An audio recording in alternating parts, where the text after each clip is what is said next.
Vous avez travaillé ce mois-ci. Dur. Vous avez reçu votre salaire. Et 3 semaines plus tard, il ne reste presque rien. Pas parce que vous êtes irresponsable, pas parce que vous manquez de discipline, mais parce que votre cerveau a été conçu, biologiquement, pour vous ruiner. Ce n'est pas une métaphore, c'est de la neurologie. Pensez à la dernière fois que vous avez dit « Je vais commencer à épargner ce mois-ci ». Vraiment, vous y croyez. Et pourtant, ça ne s'est pas passé comme prévu. Vous vous êtes dit que vous manquiez de volonté, que vous étiez faible, que les autres y arrivaient, pas vous. Mais voilà ce qu'on ne vous dit jamais. La volonté n'a rien à voir là, dedans. Absolument rien. Parce que vous n'êtes pas en train de combattre une mauvaise habitude. Vous êtes en train de combattre 300 000 ans d'évolution. Vous combattez votre propre cerveau reptilien. Et ce cerveau-là, il ne perd jamais. Sauf si vous connaissez ses failles. Cette vidéo, c'est le manuel que personne ne vous a jamais donné. Ce que vous allez apprendre ici, c'est comment les personnes les plus riches du monde ont compris quelque chose de fondamental sur leur propre biologie et comment elles l'ont retourné à leur avantage. Restez jusqu'à la fin, parce que la dernière révélation va changer votre rapport à l'argent pour toujours. Imaginez un laboratoire. Des neuroscientifiques branchent des électrodes sur la tête de volontaires. Ils leur montrent 2 images. La première, un billet de 50 €. La deuxième, la même somme, placée sur un compte d'épargne pendant 10 ans. Résultat, devant le billet physique, le cortex préfrontal s'illumine. Le circuit de récompense s'active. La dopamine monte. Devant l'épargne à long terme, presque rien. Le cerveau traite cette information comme si elle ne le concernait pas vraiment. C'est ça, le biais du présent. Et c'est l'une des forces les plus puissantes et les plus silencieuses qui gouvernent votre vie financière. Votre cerveau est câblé pour le maintenant, pour l'immédiat, pour la récompense tangible, visible, que vous pouvez toucher aujourd'hui. L'avenir, il le perçoit comme une abstraction, comme quelque chose qui appartient à une version future de vous que votre cerveau considère littéralement comme un étranger. Des chercheurs de l'université de Stanford ont montré des IRM à des participants et leur ont demandé d'évaluer leur soi futur dans 10 ans. La zone d'activation dans le cerveau était exactement la même que lorsqu'on leur demandait d'évaluer un inconnu complet. Vous ne faites pas des économies pour vous, vous les faites pour un inconnu. Et votre cerveau ne voit aucune raison de se sacrifier pour un inconnu. Maintenant, vous comprenez pourquoi ça échoue. Toujours. Mais ce n'est que la surface. Parce que pendant que votre cerveau gère ce combat intérieur, il y a des forces extérieures qui ont tout compris et qui en profitent. Voici quelque chose que les grandes marques savent depuis des décennies et que les écoles ne vous apprennent jamais. Chaque fois que vous entrez dans un magasin, ouvrez une app ou regardez une publicité, vous n'êtes pas un consommateur. Vous êtes une cible. Et les armes qu'on utilise contre vous sont neurochimiques. La dopamine est le carburant du désir, pas du plaisir, du désir. Ce neurotransmetteur monte en flèche non pas quand vous obtenez quelque chose, mais quand vous anticipez de l'obtenir. C'est la promesse, pas l'objet, qui vous rend accro. Les équipes marketing des plus grandes entreprises mondiales ont des neuroscientifiques dans leur rang. Leur mission? Maximiser l'activation dopaminergique au moment précis où vous êtes le plus vulnérable. La lumière dans les supermarchés? Calibrée pour réduire votre vigilance et augmenter votre impulsivité. Les soldes? 24 heures seulement? Conçus pour activer votre amygdale, le centre de la peur, et court-circuiter votre raisonnement logique. Le paiement en 3 fois sans frais, c'est une technique de dissociation psychologique. On sépare la douleur du paiement du plaisir de l'achat. On ne vous vend pas des produits, on vous vend des sensations, et on vous facture avec votre propre biologie. Mais attendez, parce que ce n'est pas la révélation la plus dérangeante. La vraie question c'est, si votre cerveau est câblé pour dépenser, comment se fait-il que certaines personnes accumulent des fortunes colossales? Qu'est-ce qu'elles ont de différent? Ont-elles plus de volonté? Non. Sont-elles plus intelligentes? Pas nécessairement. Alors quoi? Elles ont compris quelque chose que la grande majorité des gens ignorent totalement. Et ce quelque chose va à l'encontre de tout ce qu'on vous a enseigné sur la discipline et l'effort.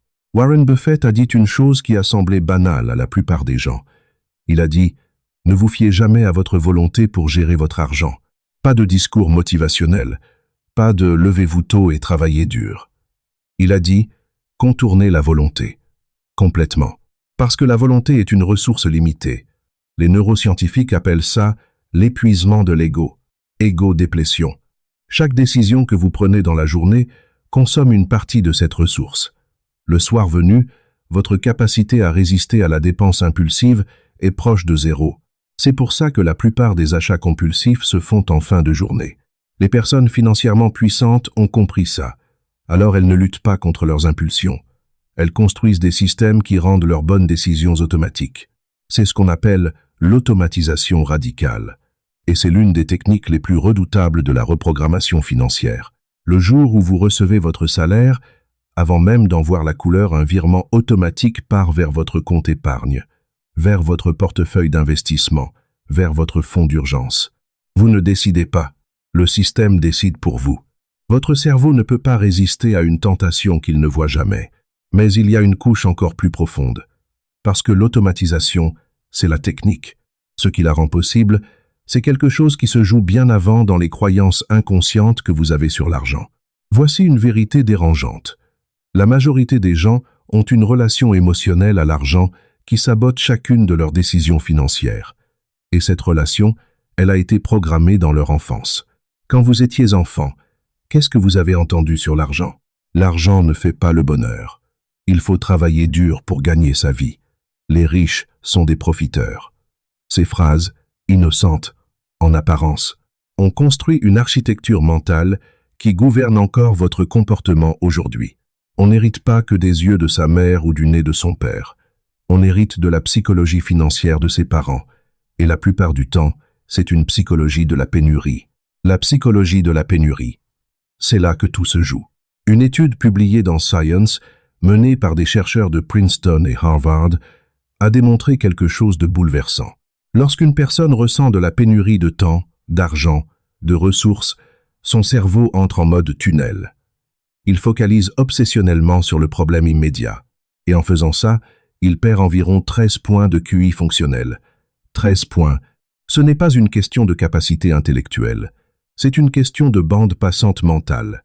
Quand vous stressez à cause de l'argent, votre cerveau est cognitivement occupé et vous prenez des décisions financières bien plus mauvaises qu'en temps normal. C'est un piège magnifiquement cruel. Moins vous avez d'argent, plus vous stressez. Plus vous stressez, moins vous pensez clairement. Moins vous pensez clairement, plus vos décisions financières sont mauvaises.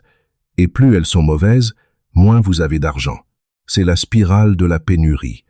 Et des millions de personnes y sont piégées sans même le savoir. Les riches ne sont pas dans cette spirale. Non pas parce qu'ils ont plus d'argent, mais parce qu'ils ont une psychologie d'abondance. Un état mental dans lequel les ressources sont perçues comme disponibles, extensibles, accessibles. Et cette perception change littéralement leur chimie cérébrale. Ce n'est pas l'argent qui crée la psychologie d'abondance. C'est la psychologie d'abondance qui crée l'argent. Voilà la rupture mentale. La cause et l'effet sont inversés. On vous a toujours dit, travaillez dur, gagnez de l'argent, et vous serez libre. La réalité, reprogrammez votre cerveau d'abord, et l'argent suit. Voici les 4 leviers que vous pouvez activer dès aujourd'hui. Pas demain, pas lundi, aujourd'hui. Premier levier, l'automatisation radicale. On en a parlé. Mettez en place des virements automatiques le jour même de votre salaire. Commencez avec 5%, même si ça vous semble dérisoire. Votre cerveau doit apprendre que cet argent n'existe pas. Il ne peut pas désirer ce qu'il ne voit pas. Deuxième levier, la visualisation inversée. Ce n'est pas la visualisation positive classique où vous imaginez votre vie de rêve. C'est l'inverse. Imaginez précisément et viscéralement les conséquences de ne rien changer. Où serez-vous dans 10 ans si vous continuez exactement comme maintenant? Quel sera votre niveau de stress financier à 50 ans si vous ne modifiez rien? Cette technique active votre amygdale, le même circuit que le marketing exploite, mais cette fois, c'est vous qui tenez les rênes. Vous utilisez la peur comme carburant, pas comme paralysant. Troisième levier, le neuro-investissement. Quand les marchés chutent, votre cerveau déclenche une réponse de fuite ou combat. Cortisol, adrénaline. Vous voulez vendre, fuir, tout arrêter. C'est exactement ce que les investisseurs amateurs font, et c'est exactement le moment où les grands investisseurs achètent. La différence? Ils ont compris que cette réaction est biologique, pas rationnelle. Ils ont des protocoles, des règles établies à froid, dans un état calme qui leur interdisent de prendre des décisions dans un état émotionnel élevé. Créez vos propres protocoles. Écrivez-les. Avant la prochaine crise. 4e levier. Le réétiquetage cognitif. Chaque fois que vous voulez faire un achat impulsif, posez-vous une question simple. Est-ce que j'achète un objet ou est-ce que j'achète une sensation? Nommez la mécanique désactive partiellement son pouvoir. Vous passez de victime à observateur, et dans cet espace, même une seconde, vous récupérez du contrôle. Vous ne devenez pas riche en gagnant plus, vous devenez riche en faisant fuir la pénurie de votre esprit avant qu'elle ne quitte votre compte en banque. Voici la vérité la plus brutale de cette vidéo.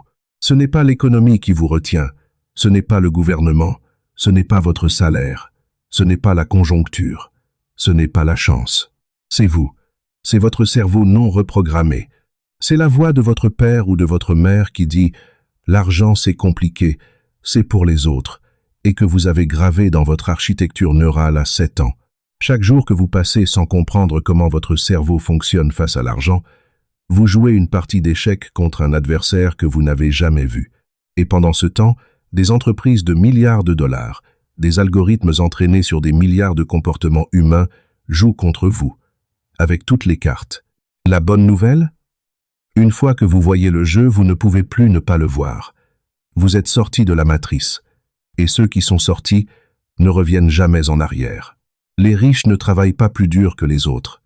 Ils ont juste un cerveau dont ils ont pris le contrôle. Et maintenant, vous savez comment faire. L'argent n'est pas une question de chiffres, c'est une question de neurones. Et les neurones, ça se reprogramme. La prochaine fois que vous vous demanderez pourquoi vous n'arrivez pas à construire la richesse que vous méritez, ne cherchez pas dans votre compte en banque. Cherchez dans votre cerveau. La réponse a toujours été là.